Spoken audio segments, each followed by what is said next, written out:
Shri Gurubhyo Namaha. Welcome to our online teaching academy, and I welcome you all for the biology class. This is class 12 biology. In last class we saw about the molecular basis interaction, about the DNA, the structure, and two different experiments we saw. One is about the bacteriophage, another one is about the transforming principle. So first Griffith experiment and then Hershey and Chase experiment. Now before going into the next experiment, we are going to see something 1 versus 1. So what is that 1 versus 1?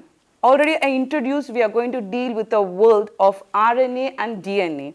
So let us see that world DNA versus RNA. So which is superior? Before going to the superiority, what are the importance of DNA and RNA? Let us see. Already we discussed about the DNA and now RNA. What are the similarities? First we will see and then the difference. It is a type of Venn diagram. You can see the importance.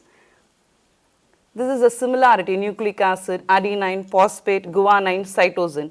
And if you see the difference, this DNA, deoxyribose sugar, and it is a double stranded. Here single and some will be double stranded, and then it is thiamine, and here it is replaced by uracil, right. The next, if you see the picture, the strand picture, single strand DNA and then double strand DNA, and you can see the base pairs, adenine, guanine, cytosine, thiamine, uracil. Okay, where is uracil? Just figure out where is uracil. In RNA or DNA, it is there in the RNA. Okay, we will move to the next. So now we are going to step into the first replication process. Actually, when I say replication, there are two types of replication. One is autokinesis, another one heterokinesis. When I say auto, from lower class you would have read about autotrophic, heterotrophic. So what is auto? Auto is self.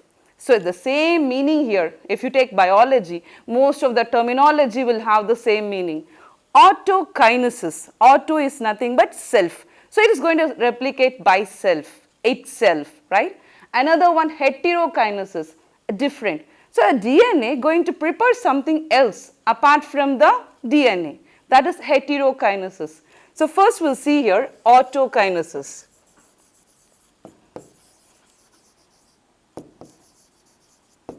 In autokinesis, actually this is autokinesis, it is DNA replication what we are going to see. In autokinesis, a DNA will produce a DNA. So that is why it is called as auto. Whereas heterokinesis, it is different. In heterokinesis, a DNA will not produce a DNA. Think about the central dogma. A DNA will give a mRNA, and from mRNA it will produce a protein, right. So it is mRNA. By this time you can think about who proposed the central dogma.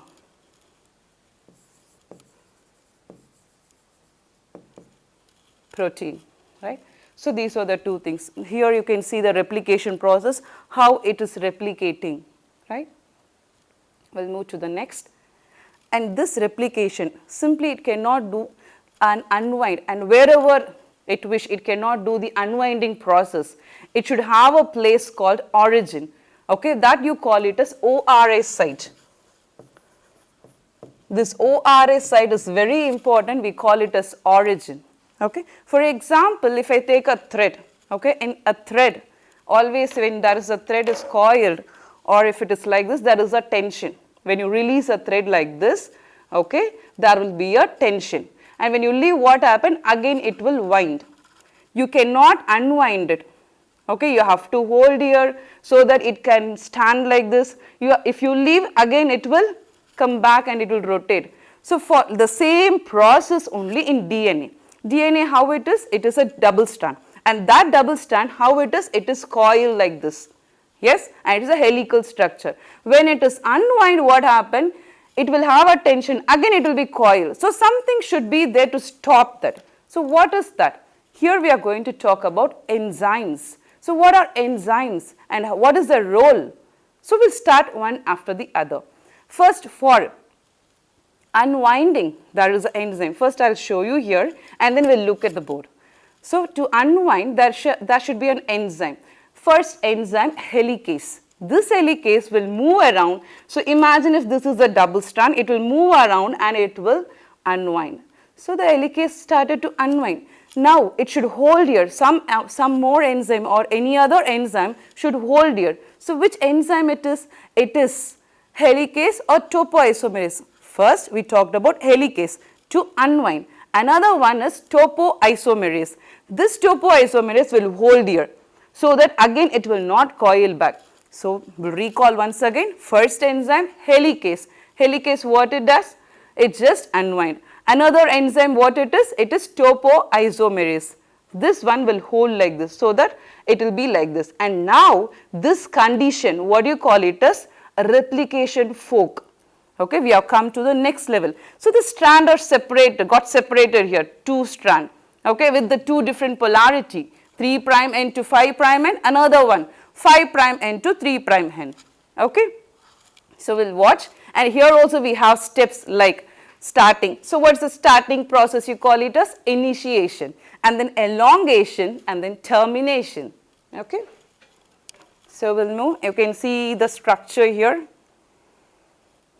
So it is the basic steps in DNA replication. So the strand must be unzipped, okay, that is what I showed you. To unzip, which enzyme is used here? It is helicase.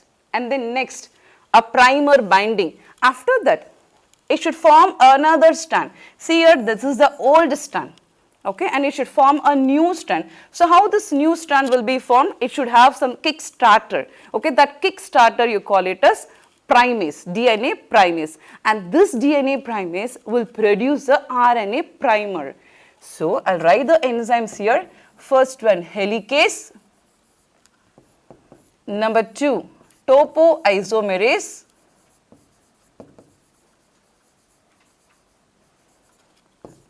Number 3, DNA primase.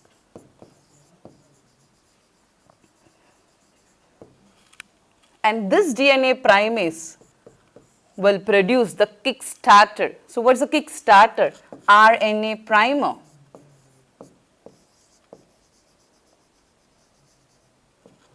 Okay, and then this old strand will be copied with the base pair sequence. Suppose if this is the old strand and this old strand is having a pair called adenine, another one, a new strand with another base pair, thymine. Okay, and then if it is a RNA, this thymine will be in uracil. We are doing only replication here. So it is DNA, A will pair with T. So there is no uracil, that you have to keep in mind. And next, if it is C, then it should pair with G, C triple bond G. Like this, it keeps pair up, another new strand will form. So totally it is double strand now. So 3 enzymes we have completed. Number 1, helicase to unwind. Number 2, to release the tension, okay, so that it will not go and wind again. That is topoisomerase. And third enzyme, if you take it is a DNA primase, and this primase will produce a kick starter, that you call it as RNA primer. And this RNA primer will start the base pair in sequence, and it keeps producing and they form a pair, and totally they form a strand of polynucleotide. So like this it forms.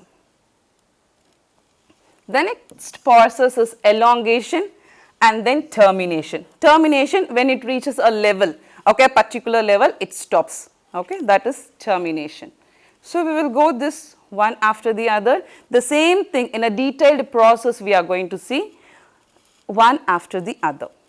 So first, initiation. In initiation, you can see here the enzyme, okay, which is just moving around and then unwinding the strand, the 2 strand. So what are the 2 strand?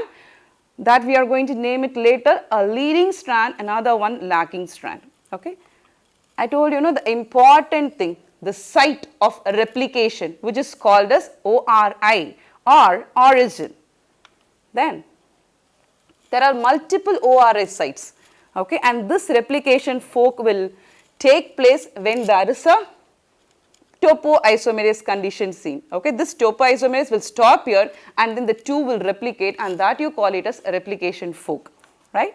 And then DNA helicase, the first enzyme, just now we discussed DNA helicase, right?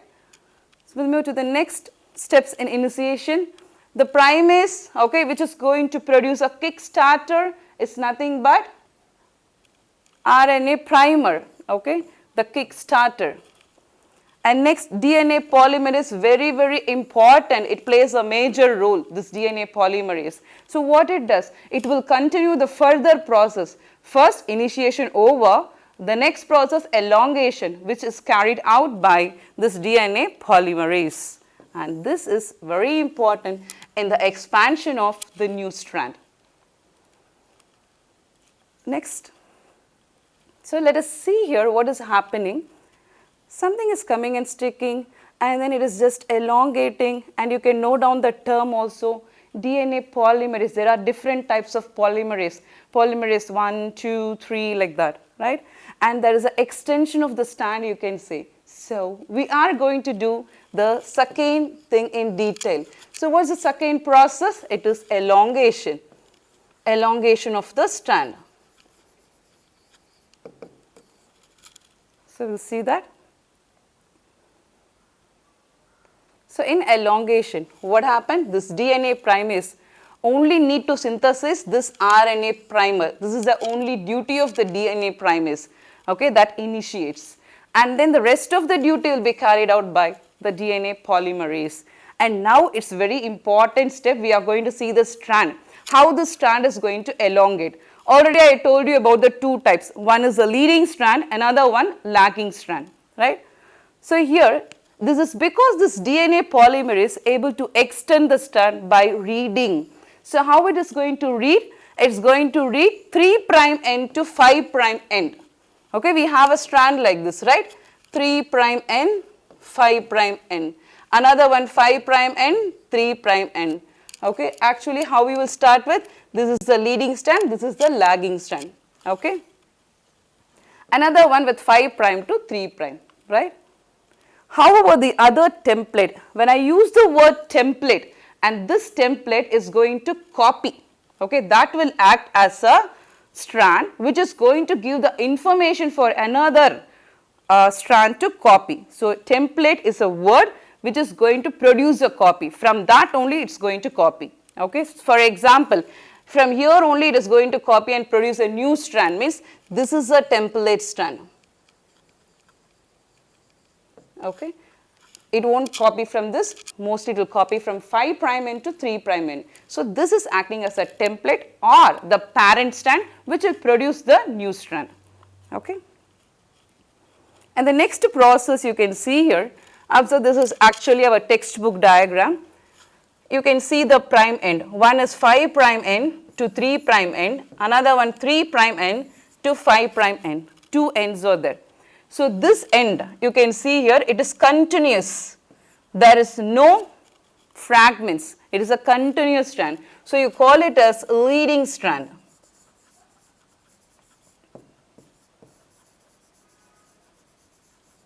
Another one, if you see, the name comes discontinuous.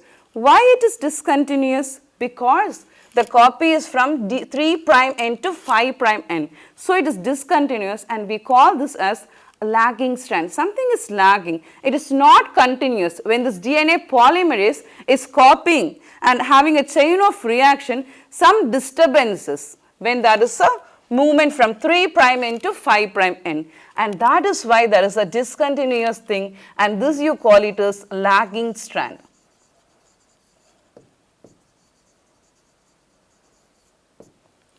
Okay, and here that fragment you call it as Okazaki fragments. You can see the name here, Okazaki fragments. And how many nucleotides are there? 200 to 300. Once we will watch here, see the enzymes, how it is moving, and you can see the strands, how it copies. The Okazaki fragments comes like this, and later the RNA primer will be pushed away and only the DNA will be there, right?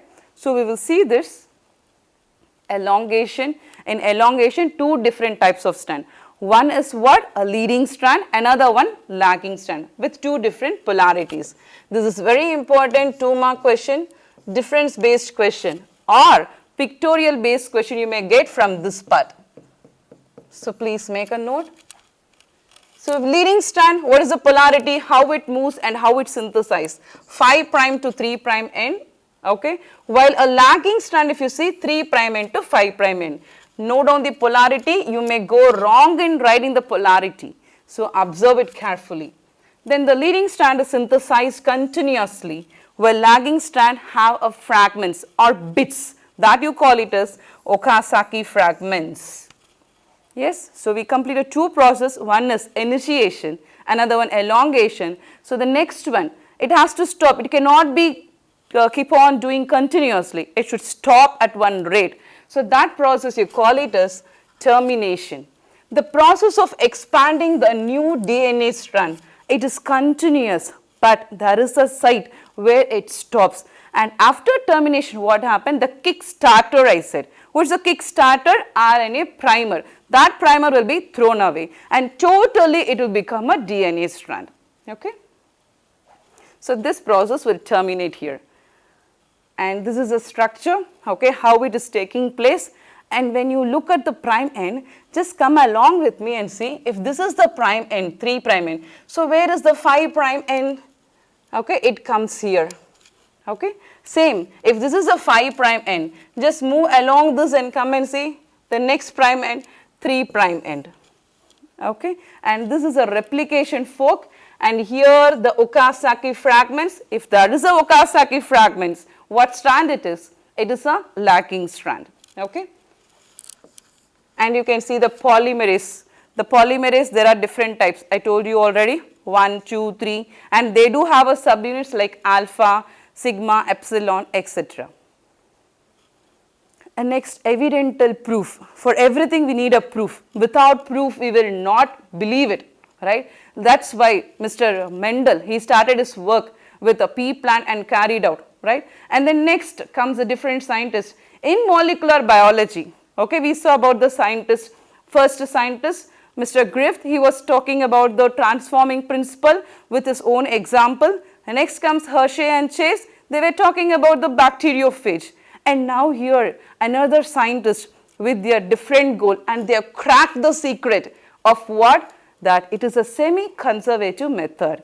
One parent strand will be there, another strand will be the newly formed strand, right? So we will see that Messerson and Stahl cracked the puzzle. Puzzle of what? It is a semi-conservative model.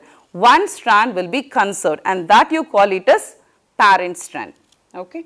So which is the example? He took an example of E. coli bacteria, and he did a medium, he took a medium, he cultured the bacteria. Okay. As he was growing, in which medium he started?